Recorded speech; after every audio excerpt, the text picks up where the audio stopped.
Today, I'm here to talk about our progress, and I'm joined by our Police Chief, David Smith, Fire Chief, Steve Napolitano, our Corporation Counsel, Patrick Beath, and Deputy Commissioner of Recreation and Human Services, Sarah Fletcher, and Office of Violence Prevention Director, Zekwe Tukes. So as you know, Will Rogers once said, even when you're on the right track, you'll get run over if you just sit there. And we are not just sitting there, we are moving forward with the work of ensuring that we make Rochester a safe city. Just a couple of quick numbers I want to hit. From 2021 through the end of 2024, as you know, I look at this over our 5-year average.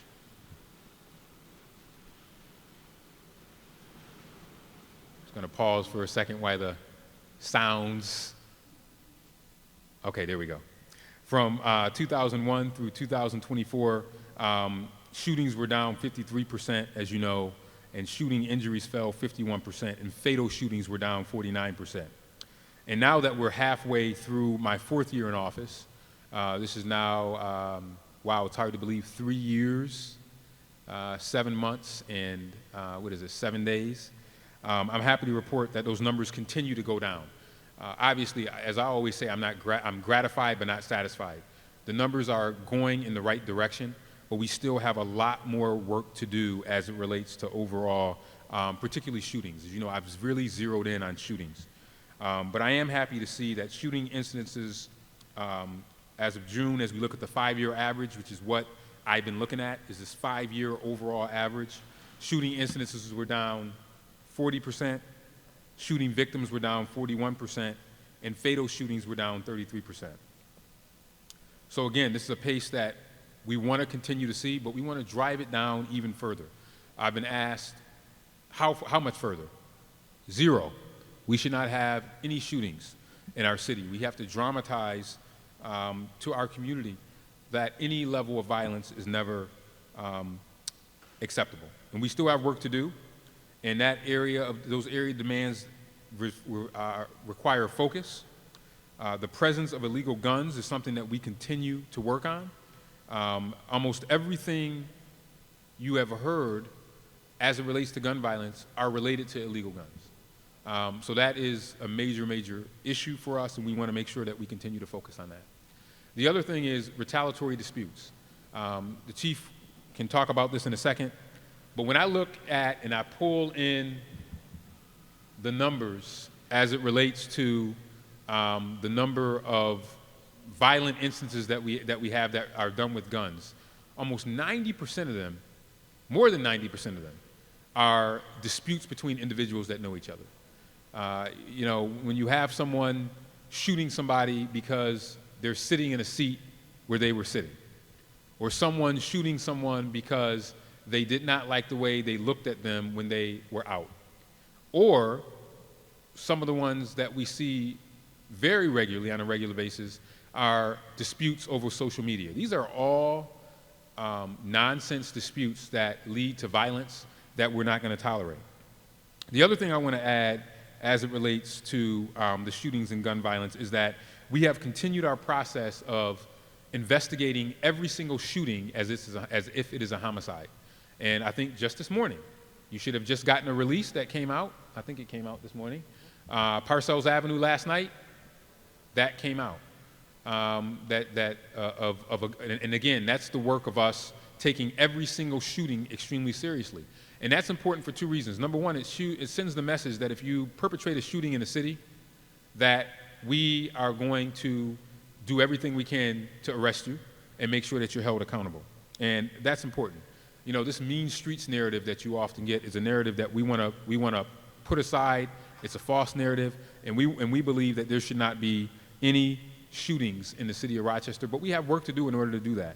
And I want to thank the community for their work in helping us solve many of these shootings that we have seen over the years. But a lot of this is also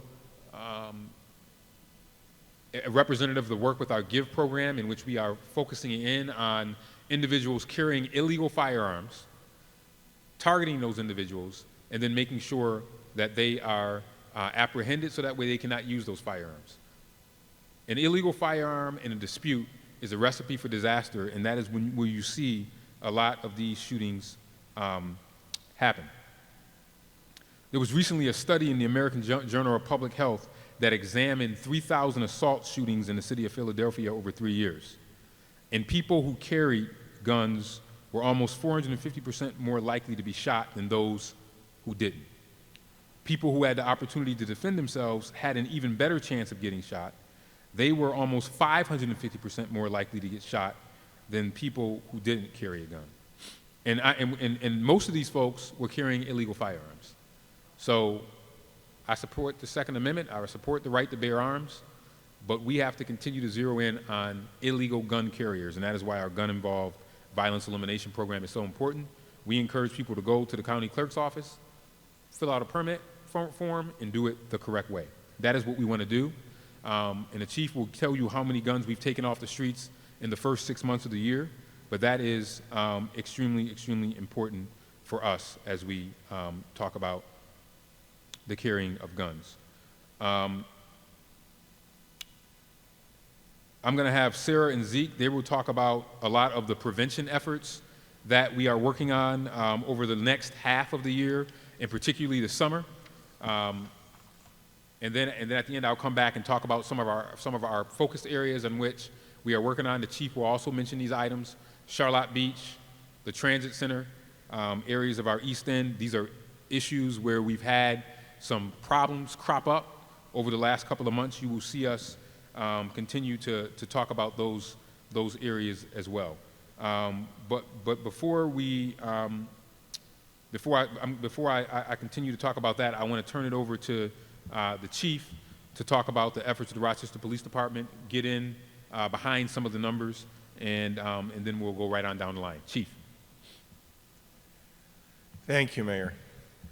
I'm going to throw a lot of numbers at you.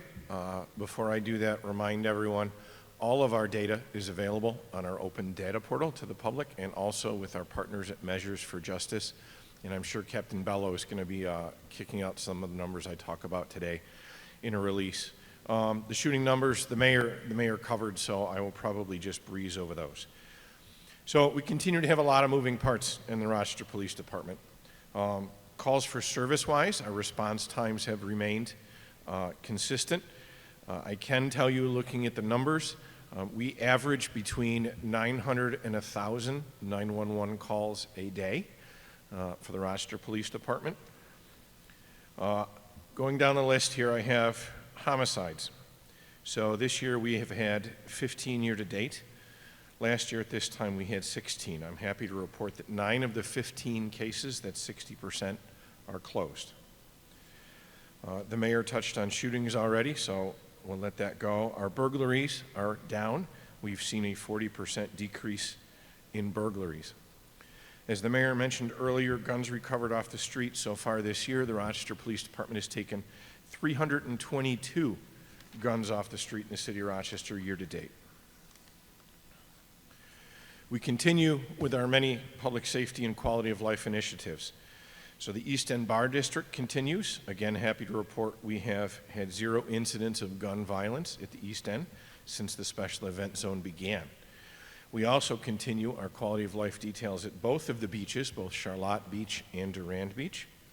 We continue quality of life details at the Transit Center, at Parcel 5, and at MLK Park. On the stolen vehicle side, we continue to partner with the New York State Police, as well as the county sheriffs and some of the town agencies, in the DOVE initiative, which is the Drivers of Violence Enforcement. Those details run 1 to 2 times a month. They're very large, manpower-intensive details, and we go out and look for stolen cars. Sometimes there's upwards of 50 to 60 officers when those details go out. Year to date, I can tell you the DOVE initiative has recovered 105 stolen vehicles. They've done 884 traffic stops, written 1,132 traffic tickets. They've made 23 misdemeanor arrests, 45 felony arrests, 48 warrant arrests. During the process of this, they've also gotten 15 illegal guns off the street that was in those vehicles, and 5 kilos of cocaine that were also in the stolen vehicles. On ATV details, we continue our multi-agency details. using New York State Police Aviation, as well as our partners from Monroe County. So far this year, we have seized 84 unregistered illegal dirt bikes and ATVs from the streets of Rochester. My Special Investigations Section, or my narcotics unit, continues to do search warrants on drug houses. So far, 6 months in, we have done 86 search warrants on drug houses in the city. That has led us to recover 20.5 kilos of cocaine, 3.6 kilos of fentanyl, and 2.1 kilos of methamphetamine. Our traffic unit continues doing traffic safety checkpoints, specifically in the Lake Avenue corridor, some in the Lyle Avenue corridor. We have written 506 speeding tickets this year to date, as opposed to 313 at the same time last year. From the non-law enforcement side of the department, some updates. The Rochester Police Department was reaccredited with New York State in March. We got our 5-year extension and certification.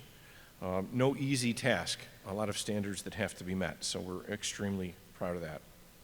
We have secured a partnership with the University of Rochester Medical Facility Group to expand our access to mental health support for our officer wellness unit. Our budget is once again balanced, achieving a responsible and sustainable plan moving forward.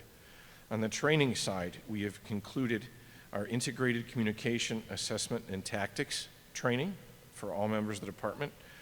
Upcoming, we're very excited, we're going to have ABLE training rolling out for all members of the department, which is active bystander for law enforcement training. Basically, that's duty to intervene. On the recruitment side, we have 13 new recruits from Workforce Development Program. They began the academy last night. We have 20 last month. We have 20 recruits in the academy in total right now. In April, we were accepted into the U.S. Department of Defense Skill Bridge program, and we're proud to say we have our first applicant from that program, who's a U.S. Navy veteran. They were just approved last month, so hopefully that will also help us getting some former military folks into the department. We were recently recognized by the National League of Cities for a Cultural Diversity Award in our hiring practices. And our workforce development program that we were honored for currently has 74 candidates in the program, 70 of which are minorities. Raw numbers on the staffing side, we have 102 vacancies in the department. Again, that's out of authorized roughly 720. And then on the injury or disabled side, I have 50 members of the department that are out with various injuries and illnesses. So doing a lot more with less, but we're keeping up the pace. And that's all I have for you. Thank you. Thank you, Chief. As part of our Vision Zero program, you'll probably be hearing about that, an update in a couple of months. As you know, our goal is to reduce all traffic fatalities. The Chief mentioned Lake Avenue. Lake Avenue will continue to be a major focus of this administration as it relates to traffic fatalities, traffic injuries. That is still probably one of the most dangerous stretches of road in the state. Lots of speeding takes place down Lake Avenue. There have been various motorcycle deaths this year that have happened on Lake Avenue. So as we continue to sharpen our Vision Zero program, as well as our traffic education and enforcement and design, Lake Avenue will continue to be a major focus of the administration. I want to turn it over to Corporation Counsel Patrick Beath. As you know, we have continued to use our gun violence emergency, but also not just our gun violence emergency, but the tools that the legal department has to close down locations that have been hotbeds for violence. We have tried to do this in a very proactive way.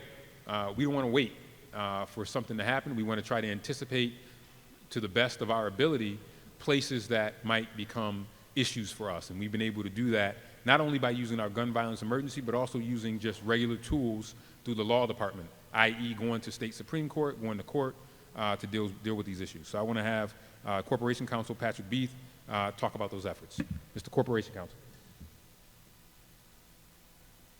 Thank you, Mayor. The Mayor is absolutely right. We have a number of tools in our tool belt to deal with locations that have illegal parties that get out of control and that turn into gun violence.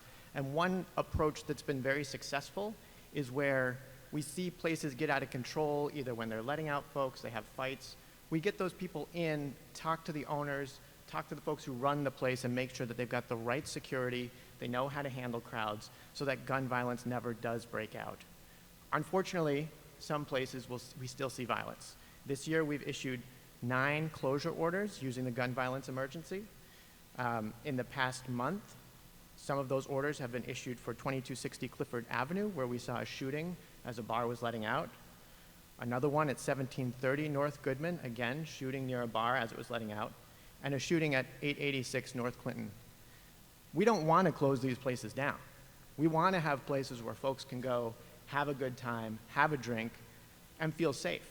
But where things get out of control, we can't take the risk, and we continue to use the emergency gun violence order to shut places down where that needs to happen. Thank you. Thanks.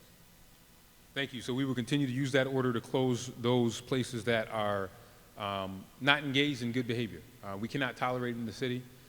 Residents have made it very clear to me on many occasions that they don't want disorder, violence taking place in their neighborhoods. And this is where the gun violence emergency has come in, as well as our tools at the legal department, and we will continue to do that. I want to have Sarah and Zeke come up and talk about our prevention efforts. I want to implore parents, as the summer is heating up, we know that summer goes extremely fast. There are so many opportunities for young people to take advantage of opportunities in our R centers, where we serve both breakfast and lunch. We believe that one of the safest places for our young people to be, where they could stay out of trouble, is in our R centers. That's if they're not working. Yesterday, we kicked off the Summer of Opportunity program.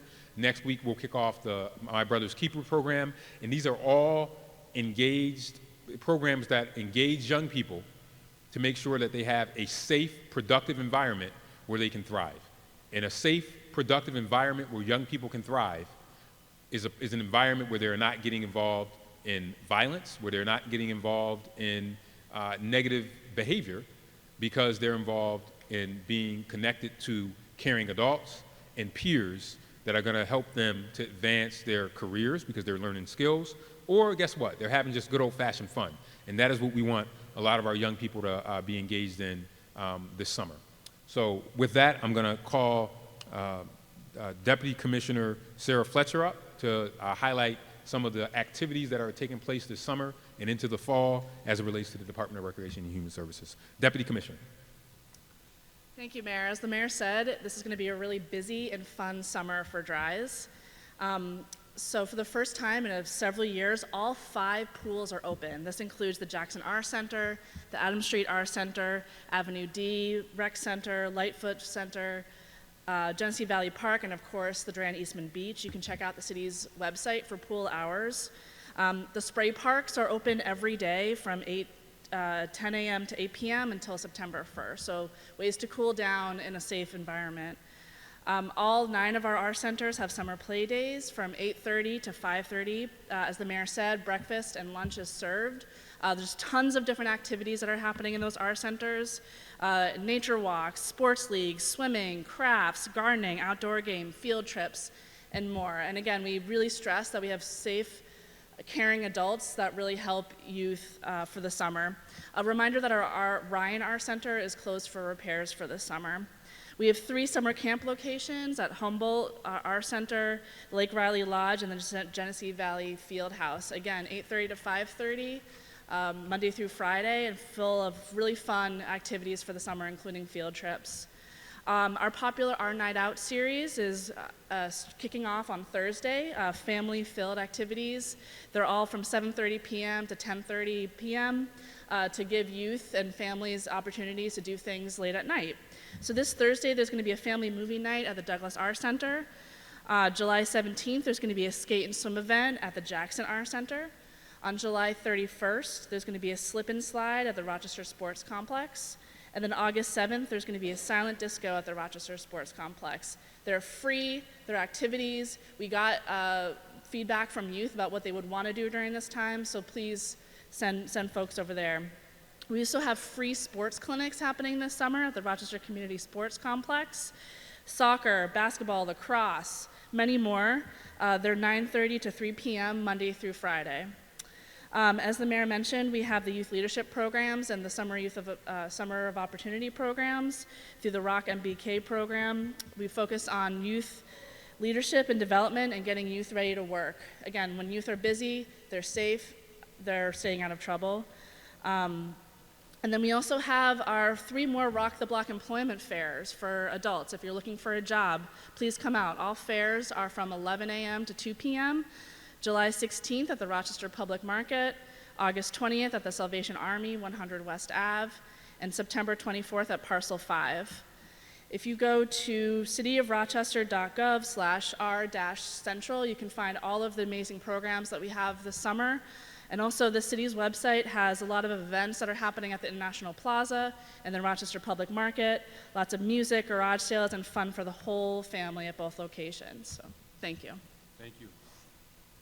Thank you. So please make sure that you are visiting that looking at that R guide. You got that R guide there? Yeah. So this, again, you know, I can't stress this enough. This is a great resource for community members to take advantage of. There is no reason why any kid or adult should be bored, and you can take a look and flip through this R guide. This is all about our preventative efforts.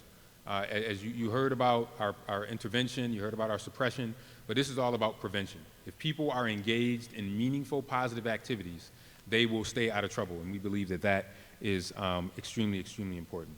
Now I want to have Director Tukes come up and say a few words about the efforts of the Office of Violence Prevention, which is, just as it says in its name, all about prevention. Director.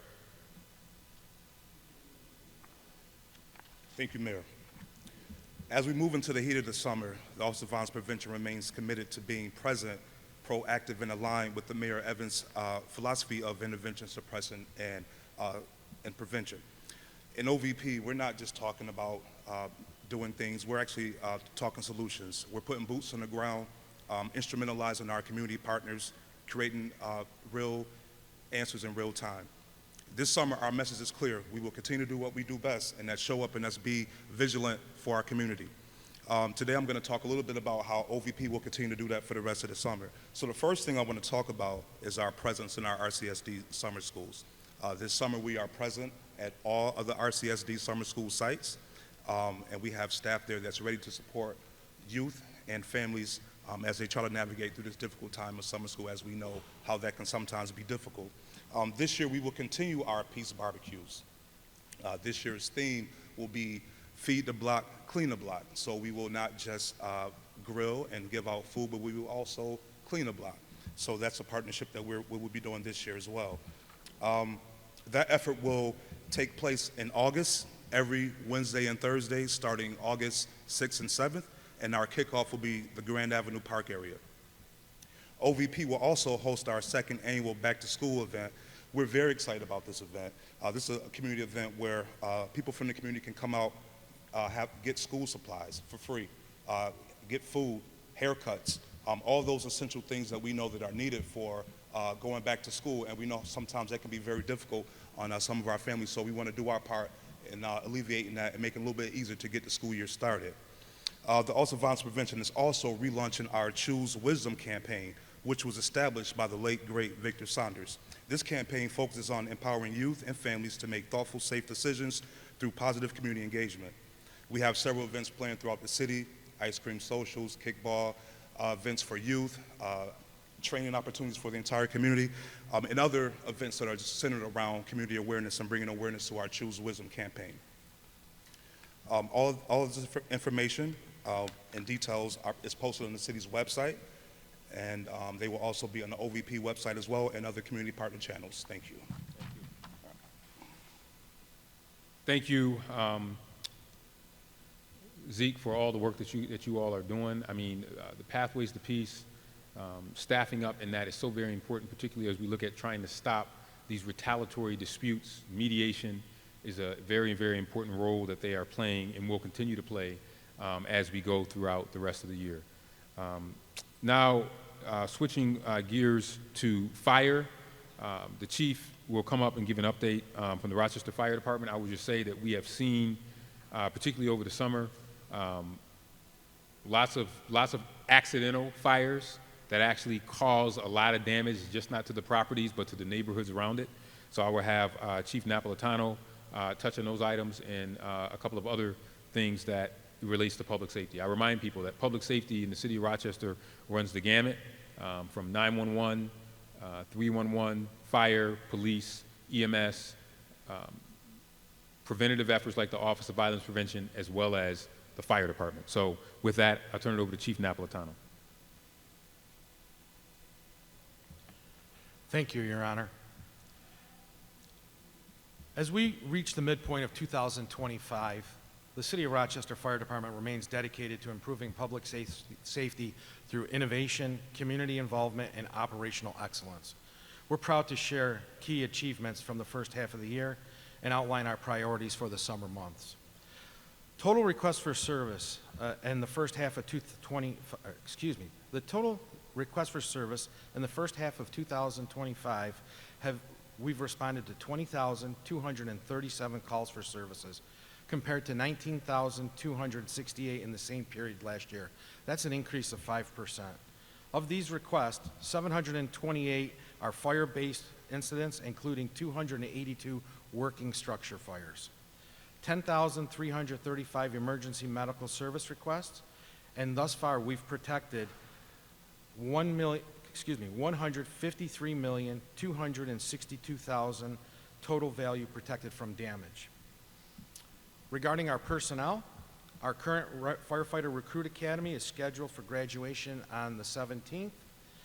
We have promoted 6 lieutenants and 4 captains thus far in 2025, and we've conducted 86,622 hours of skill competency training and professional development for our team. Our fire investigation unit has a total of 442 responses for incidents and follow-up investigations. Of that, 103 intentional fires with 49 arrests or appearance tickets have been issued. We've had 133 accidental fires, 33 fires with undetermined cause of ignition at this time, and 35 fires related with youth incidents, with 28 juvenile interventions taking place. And unfortunately, we had 4 fire fatalities thus far. Our line division has installed 620 early detection notification systems, including smoke and carbon monoxide detectors. And we've conducted 1,593 building safety inspections. Upgrades, we've placed a new Engine 19 and Truck 3 into recent service. In our Community Risk Reduction Division, we've conducted 65 fire prevention education events with over 1,600 touch points and interactions with adults and youth throughout the city. We've instructed multiple Stop the Bleed and hands-only CPR training for various community organizations. And we held a distracted driver lane demo at Padilla High School in May, and this was in collaboration with Rochester Police Department, AMR, 911 Dispatch, aimed at raising awareness among young drivers and the serious consequences of distracted driving and encouraging better choices for our youth, especially during prom season. We graduated 2 community emergency response team classes, Class 38 in January of 2025, as well as Class 39 was in May of 2025. The Class 39 was unique in the fact that it was in partnership with the National Technical Institute for the Deaf and included individuals who are deaf or hard of hearing. This effort was aimed at closing the gaps in safety, education, and emergency preparedness with the hard of hearing community. Our recruitment efforts continue. We've attended 53 recruitment events between January and June of this year. We conducted 27 Rochester Fire Department exam readiness study sessions with a total of 350 candidates in attendance. We are currently preparing for the physical agility test for these candidates, which will begin in August. And we had a total of 1,140 candidates sign up to take the entry-level firefighter exam held on June 28th. Our summer areas of focus, we're going to continue to focus on heat safety and EMS readiness. With the rising temperature, our teams are prioritizing heat-related incident preparedness, including community education and increased medical readiness. Some summer safety tips that I do want to express is grill usage, especially this time of the year where we all want to barbecue, have outside events. Grills and open flames should not be operated on balconies or porches and within 10 feet of a combustible construction of materials. So please, at least 10 feet away from your house, your garage, and never on a balcony or on a deck. Do not leave grills unattended and ensure that grills are stationed away from designated play areas. There's oftentimes children want to get closer and see what's cooking, and it results in unfortunate burns. Closely supervise kids and pets at all times. Recreational fires. Please, if you're going to have a recreational fire, make sure it's in a fireproof container, and it must be a minimum of 15 feet away, again, from a structure or combustible material. Outdoor recreational fires, not in approved containers, should be no more than 3 feet in diameter, 2 feet in height, and must be at least 25 feet away, again, from any structure or combustible materials. And as always, please have an extinguishing agent like water, fire extinguisher available that can be used to extinguish. Our community events and public engagement, look for Rochester Fire Department members to be at block parties, festivals, and other neighborhood events. We're expanding our community presence and outreach throughout the summer. Youth development, our summer public safety internship program began on July 7th. This summer mentorship and fire service exploration program aims at engaging youth, especially those from underserved and underrepresented neighborhood and communities, and encourage future careers in public safety. We currently have 20 adults participating in this valuable program. And then lastly, we remain committed to transparency, collaboration, and continuous improvement. Our department's working every day to protect and serve people of Rochester with professionalism, compassion, and innovation. We thank the mayor and his entire administration for their continued support. Thank you. Thank you, Chief. Again, I just want to reiterate something that the Chief said about fires. I love a good grill, but we have seen over the last couple of weeks grills that have caused fires.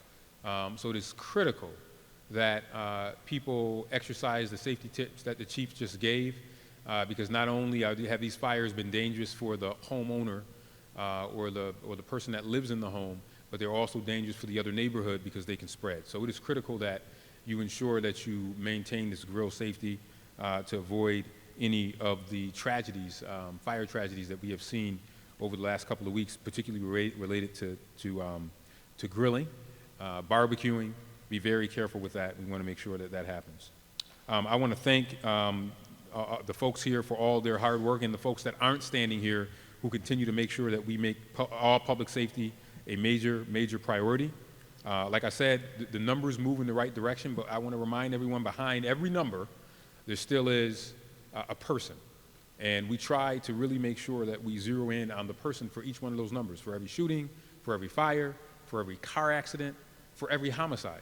A person is affected by that, and that is not lost on any of us. But we believe that by working together, we can continue to drive these numbers down, but more importantly, we can continue to drive numbers up in terms of jobs, in terms of engagement, because those numbers are just as important as any number that we put out there. And I call those the opportunity numbers. When we give someone a job, we're giving them an opportunity. When someone comes to one of our Rock the Block fairs, we're giving them an opportunity. When a young person joins my Brothers Keepers program, we're giving them an opportunity. When they're playing a sport at one of our R centers, we're giving them an opportunity. And we want to increase those opportunity numbers as much as we can, because as we bring those opportunity numbers up, all those sad statistics that we sometimes give you will continue to go down. So I want to thank all of the team here for all of their work. And with that, I will take any on-topic questions that you might have related to public safety. I know we threw a lot at you, but it's been a very busy 6 months, which is hard to believe that we're halfway through the year. And a lot going on, and there'll be even more coming up, and we'll give you another one of these updates probably in another month or two. Questions? Yeah. Good morning. Mm-hmm.